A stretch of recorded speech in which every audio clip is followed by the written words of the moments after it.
Thanks for chipping in for new Cyberpunk 2077 lore outlining the timeline from 2020 to 2045. The Fourth Corporate War started in 2021 as a hostile takeover squabble between Aquatech company OTEC and submarine transport firm Sino to acquire the assets of bankrupt shipping firm IHAG. Both corporations brought in their security contractors, Militech and Arasaka respectively. At first, conflict was limited to attacks on sea-based facilities, but soon Arasaka and Militech, sensing a chance to get rid of a long-hated rival, raised the stakes. By the summer of 2022, it was open war on the streets with tanks, troops, aircraft and orbital artillery all in play. The key events starting from 2022 are as follows. Legendary netrunner Rash Botmos was killed by Arasaka, and 2 weeks later the dead man switch for the data crash virus activated, unleashing the Rabbids onto the net. In response, Saber Arasaka set up a secure database in the Arasaka Towers facility in Night City. In space, fed up with fighting, the High Riders at O'Neill 2 declared independence. They used their mass drivers to target specific sites all over the planet, causing mass devastation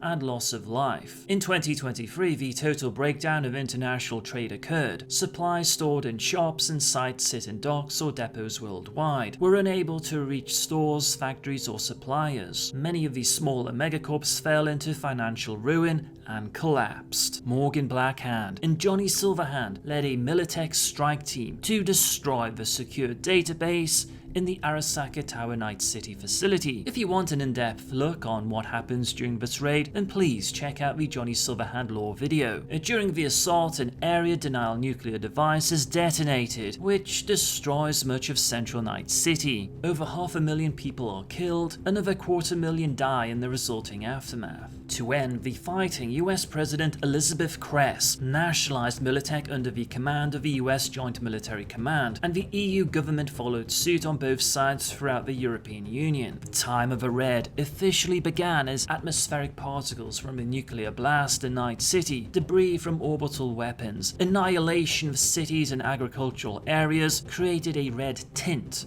over skies worldwide. In 2025, the Fourth Corporate War finally ended, as Militech and the national armies eliminated small pockets of resistance. The net was officially down due to the data crash virus. Alt Cunningham established the Ghost World in Hong Kong, which was left devoid of biological life due to plague. By repudiating Arasaka, the corporation was saved by the Japanese government, becoming a Japanese-only corporation for the next decade. During the time period of 2026 to 2030, a mass diaspora begins as people displaced from destroyed cities set out to reclaim areas that were previously abandoned since the collapse. The nomads experience an exponential growth in activity and trade while assisting in the rebuilding of Night City. In the 10 years prior to 2045, what remained of Arasaka separated into 3 warring factions. The Bakufu faction, headed by Hanako Arasaka, the Princess faction headed by Michiko Arasaka, Kei's youngest daughter, who as a US citizen allies with the new US government, and the Rebel faction headed by Kei's son Yorinobu. Again, no specific details were provided, but in previous lore, the Soul Killer was used on Yorinobu, although his fate was never determined. If Yorinobu is now around in 2026,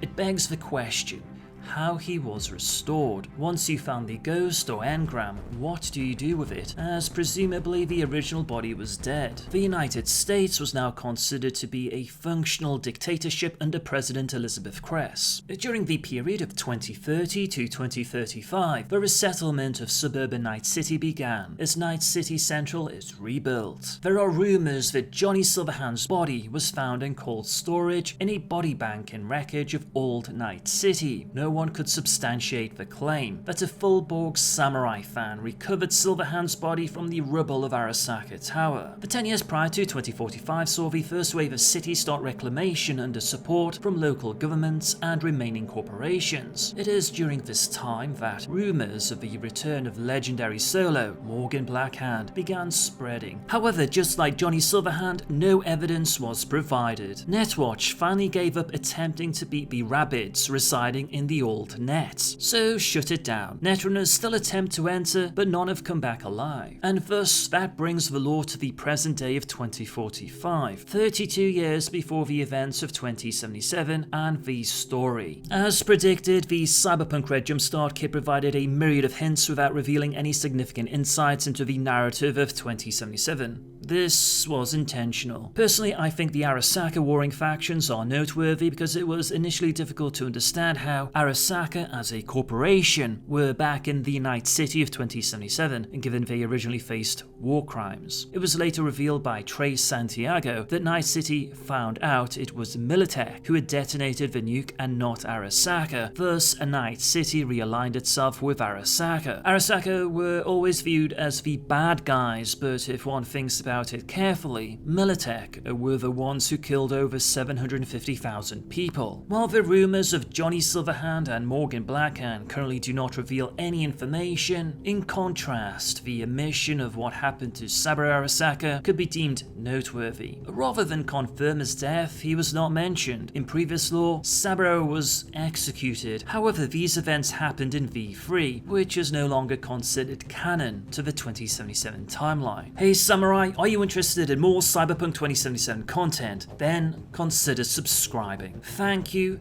for chipping in.